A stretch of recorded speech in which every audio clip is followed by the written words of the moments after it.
सहाय, सोने के बनकर हिरण दंडक पहुंचो जाए। तो ये रावण ने मारीच से कहा, और छल, वो अब सहारा जो है रावण ने छल कर लिया। अहंकार मैंने आपको कल समझा दिया था। और हमारे एक भाई हैं, उन्होंने भी कहा गुरुजी आप फॉर एग्जाम्पल समझा दो, ये षड्यंत्र, छल, कपट, राग, द्वेष क्या है, फॉर एग्जाम्पल, उदाहरण सहित। तो बड़े सरल से है, रोजमर्रा के शब्द हैं, और बहुत अच्छी बात है आपने पूछा। आप 4-5 ही भक्त लोग हैं भाई बहन हमारे, तो उन्हीं की वजह से ये चालू भी है चैनल। और हमारे भाई बंसीलाल जी, वो तो कह रहे हैं गुरुजी ये चाहे कार्यक्रम चले या ना चले, हमें कोई मतलब नहीं रहा इस कार्यक्रम से, हमें तो आपकी जो है ये उनका ये श्रद्धा भाव है। बोले हमें आपकी कथा अच्छी लगती है। तो रामायण पढ़ते पढ़ते कथा कहने लग गए थे, हैं आए तैयारी भजन को ओटन लगे कपास। तो ये कई चीज़ें हैं।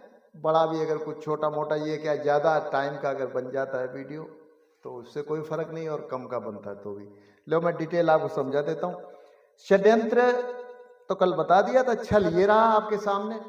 षड्यंत्र खतरनाक होता है, एक बात याद रखना, ये ज्यादा जो है भगवान के यहाँ भी इसका कड़ी सजा का प्राविधान है, और भारतीय दंड संहिता 120B के अंतर्गत वो षड्यंत्रकारी को गिरफ्तार किया जाता है। सजा वही होती है जो चोर या बदमाश या हत्या करने वाले की होगी, जो सजा वही षड्यंत्रकारी की भी होती है, लेकिन अतिरिक्त और होती है। 120B एक्ट, भारतीय आईपीसी पैनल 120B। जैसे ऐसे समझो आप कि हमने आपसे कहा कि तिलंगा जी आप बंसीलाल जी के यहाँ चोरी कर लाओ, जो गाने बजाने का उनका साथ सामान है वो उठा लाओ, और आप गए, आप उठा लाए, चोरी कर लाए। उन्होंने पुलिस में रिपोर्ट दर्ज करा दी, आप पकड़े गए। तो पुलिस ने पूछा भाई और कौन कौन थे बताओ वारदात में शामिल, तो आपने क्या कहा, वो सियाराम गुरु चाचा ने कहा तुमने चोरी कर ली। तो आपको जो सजा मिलेगी वही हमें मिलेगी, बल्कि अतिरिक्त मिलेगी 120B षड्यंत्र, क्योंकि ये ज्यादा घातक होता है षड्यंत्र। ये पीछे से वार करता है, छल तो सामने से आता है लेकिन ये पीछे से आता है, ये इसका एहसास नहीं आपको हो पाता षड्यंत्र का, इसलिए ये ज्यादा जो है उसकी श्रेणी में आता है। अपराध, बड़े अपराध की, बड़े जो बड़ा अपराध होता है उसकी श्रेणी में ये षड्यंत्र आता है। तो ये तो रही बात आपकी षड्यंत्र की। और छल, छल जो है वो दिखाई दे जाता है, धाराएं जो है लगती हैं जैसे 420, 420 या, लेकिन ये दिखाई देता है सामने। जैसे कोई आया, कोई साधु के वेश में आया, या कोई मोबाइल स्कैम पे आपने देखा कि वो आप खाते में पैसे आ गए, या कोई खाता, कोई रिश्तेदार बन के पैसे डलवा रहा है आपसे धोखे से, ये है। प्लस या आप यात्रा कर रहे हैं तो कोई आपका मित्र बन गया, उसने आपको बिस्कुट खिला दिया, तो आपने वो बिस्कुट खा लिया, आप बेहोश हो गए, सामान कोई ले गया, तो दिख जाता है। लेकिन जो होशियार लोग हैं, सज्जन हैं और चतुर हैं, सुजान है, वो भी इसके छल के झांसे में आ जाते हैं, ठीक। लेकिन ये उतना बड़ा अपराध नहीं जितना कि षड्यंत्र का है।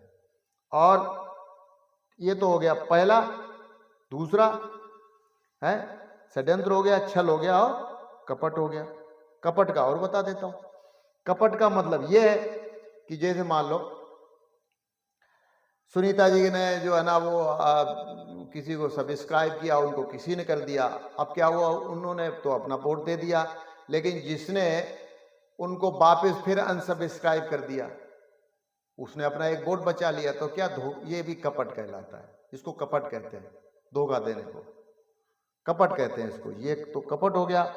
और दूसरा एक और आ गया आपका राग। राग को तो आप जानते ही हो, जो संसार में आपका चित्त लगा है वो तो है राग। और भगवान के प्रति अगर आप चित्त लगा, भगवान में चित्त लगाए बैठे हो तो वो है अनुराग। तो ये जो आसक्ति है वही ये राग का जो है एक रूप है। और द्वेष जो है ना, ये मन का विचार है, ये आपके खुद ही आपने मन में अपने वो कर लिया। बोले वो उनके तो चैनल चल गया, हमारा नहीं चल पा रहा है, या उनको ये सफलता मिली हमें नहीं मिल पा रही, या हमारा जो है ना व्यूअर्स कमा रहे हैं उनके ज़्यादा।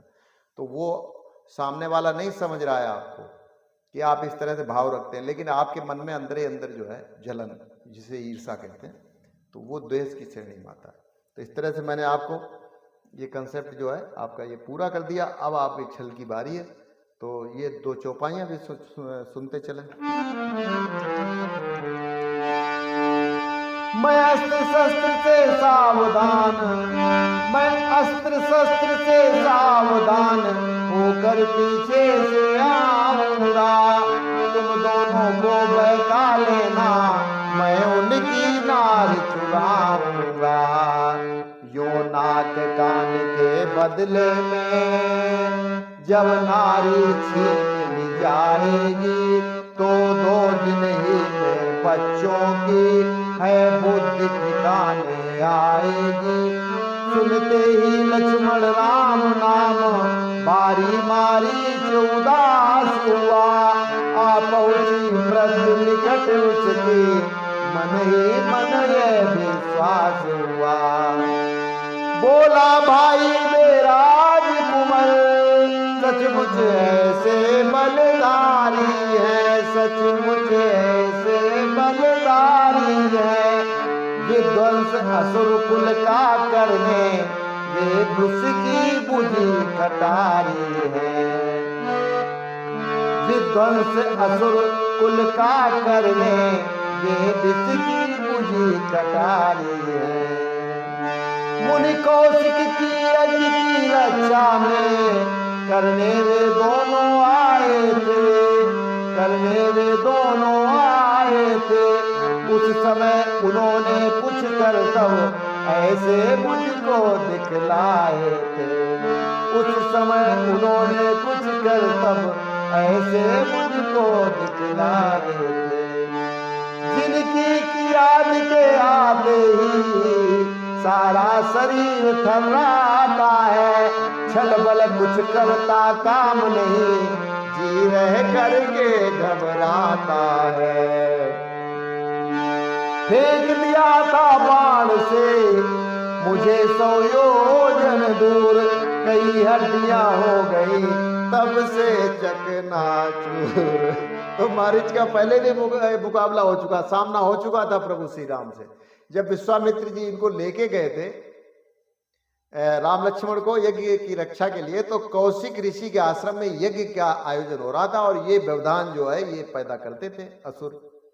तो ये प्रभु श्री राम जी ने इसका स्वरूप कोई बना के गया होगा, कोई बंदर अंदर का किसी का रूप। तो उन्होंने क्या काम किया, बोले ये उपद्रव कर रहा है, उछल कूद मचा रहा, तो उन्होंने बाण बिना फर का बाण चला दिया था। मतलब जो बाण के ऊपर की जो तलवार है वो लगती ना भाले की तरह नोक होती, वो तो हटा ली थी, और खाली वो बिना फर का बाण आगे से बिल्कुल ठूंठा जैसे डंडा, तो वो चला दिया। तो ये 100 कोस जाके दूर गिरा था।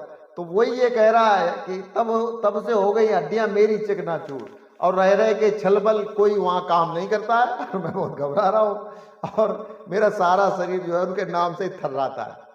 तो जो प्रभु विरोधी है, भगवान के जो नाम के विरोध करने वाले हैं, उनका जी जो है वो रह रहे के घबराता रहता है और सारा शरीर थर्राता रहता है। तो आज के लिए इतना ही, कल फिर मिलते हैं। नमस्कार, जय श्री राम।